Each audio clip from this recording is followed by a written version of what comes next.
Morning, friends. It's finally good to see you back here. We had a few weeks online where we had some pre-recorded message, some stuff from the past, but here we are again, and I'm glad to be back with you. And I just wanted to share this passage with you and just a couple thoughts on it to hopefully inspire you for your week ahead. It's just Psalm 100, and it says, "Make a joyful noise to the Lord, all the earth. Worship the Lord with gladness. Come into his presence with singing. Know that the Lord is God. It is he that has made us, and we are his. We are his people and the sheep of his pasture. Enter his gates with thanksgiving and his courts with praise. Give thanks to him. Bless his name. For the Lord is good. His steadfast love endures forever, and his faithfulness to all generations." May God add a blessing to the reading, to the hearing, and the living of his holy word.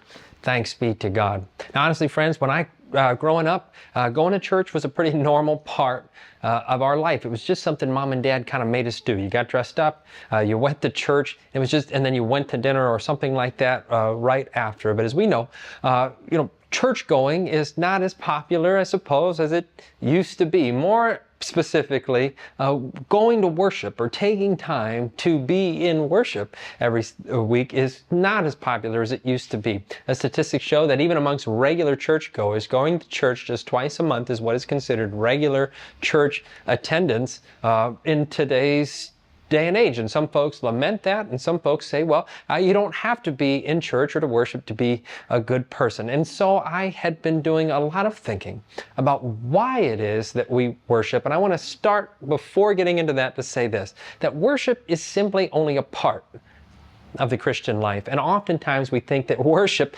is church. And we even say that, right? I'm going to church. But church is an encompassment of the assembly of all the people of God that do more than just worship, and that we believe in worshiping and acts of mercy and gathering in Christian community. But worship is just a part of the Christian life. But I do want to spend the next couple of weeks talking a little bit about why we worship, the benefits it has for us, and the perspective perhaps worship can put on our lives to make us more loving people that are growing closer to God and our neighbors. And the text that I just read to you in Psalm 100 is a great example of the way worship should produce, first, a spirit of gratitude within us. Because oftentimes I can wake up my day as if I'm starting in neutral. I don't know if you've ever felt like that, but especially if the rain's out, or it's really humid out, or it's a Monday and I'm not looking forward to what I have for work that day. It can just be sort of my neutral, my default to get up out of bed and start thinking about all of the things I have to do, or all the things I'm laden with, or all of the things that I just simply don't want to do that day, and start my day as if I'm not made by God. If God hasn't given me breath, or if God hasn't given me blessings in my life or relationships that make and enrich my life to make it better. And instead, when I come to worship, it is first an opportunity to simply, as Psalm 100 says, to come to the Lord with gladness in his presence with singing, and enter his gates with thanksgiving. And then I make a lot of noises in my life, a lot of grumbling noises, complaining noises. But I often wonder if the only thing that Christians were known for in this world is coming in and making joyful noises instead of those grumbling ones all the time. I wonder what the outside world would think of these people named Christians, who come into the Lord's gates with thanksgiving and praise, and on their lips are things that they are thankful for. So worship, I feel, when I come, and I at least do that once a week, or maybe other times in the week, then we'll talk about that in a minute, other ways we can enter the Lord's gates with worship. When I do that, I find it produces, or should produce, a spirit of gratitude in me. Maybe even here on this online service, Chris Daisy has just played some music, or is about to play some music that had you contemplate about the beautiful things in this world or your life. Maybe even these words right now, hopefully, are giving you a chance to recount the things that you are grateful for. One of the things my mother makes all of my kids do when we have family dinner night on Wednesday nights is, what was the best thing that happened to you today, and what was the worst thing that happened to you today? And my oldest always grumbles about even having to do that exercise. But John Wesley believed that all of his pastors should pray a similar prayer. It's called the Ignatian prayer of examine. That we should ask in our lives, what was the thing where today that I received the grace of God, and where today that I not experienced the grace of God? But in even listing those things, it allows me to put my life into perspective about all the things God has done for me. And it lets me choose to see this world with a glass half full, or at least a little more than half full. Another thing I think worship does for us when we come into God's gates or we watch here online is that maybe sometime during our week life didn't go the way that we thought that it would. Maybe something really bad happened in our life. We lost a job, we lost a loved one.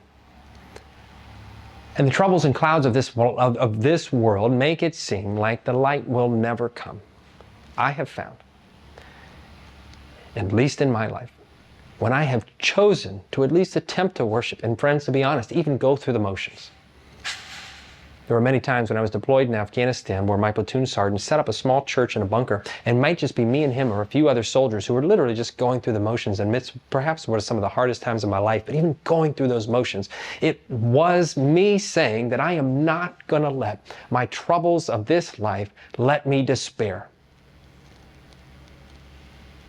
And that when I come into God's gates with thanksgiving, I refuse to let the troubles of my life pull me into despair. And that I will start to use what Habakkuk calls some nevertheless kind of worship. And that even though the olive tree does not bud and the fruit crop does not yield forth fruit, nevertheless, I will still praise God even in the most difficult times of my life. In other words, it helps me transcend the things that I'm struggling with in that time.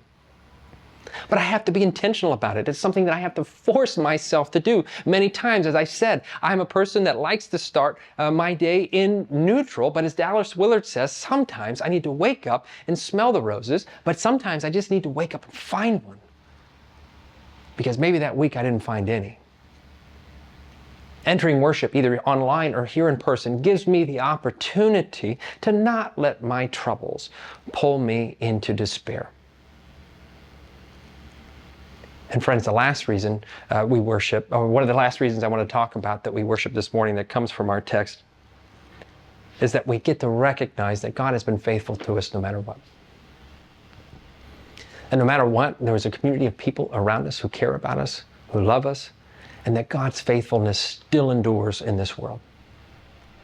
And I would argue that there's probably no other time throughout your week or in your life where you gather with strangers to either sing, to confess, to pray, and to listen to a word of inspiration. There's probably no other time in your week where you are intentionally driving yourself to these kinds of things, and that most of our life is driven by what we have to do, either our work or our job or the things we have to do for our kids in school and everything else. But taking some time out of our week and our life to recognize God's faithfulness is important for our lives and enriching for our lives, and I find draws me closer to my neighbors and to God.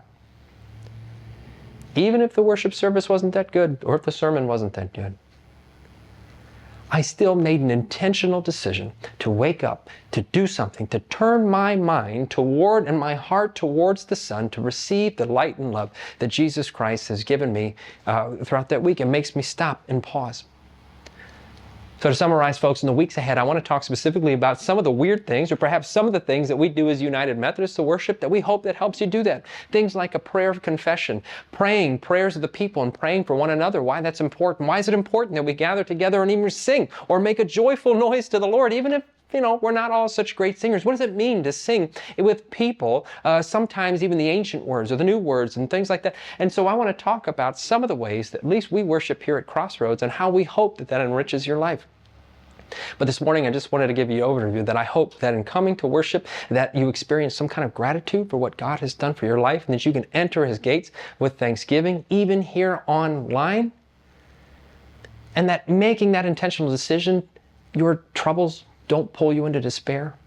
And that you recognize God's faithfulness in your life, and that you're drawn closer to Him and with one another. And so in the coming weeks, I hope that this series pushes you to those things, or maybe inspires you to come down here in person or continue to join us online, either one. But in the name of the Father, Son, and Holy Spirit, I hope you come with all of those things, and in His name, go in peace and have a wonderful week.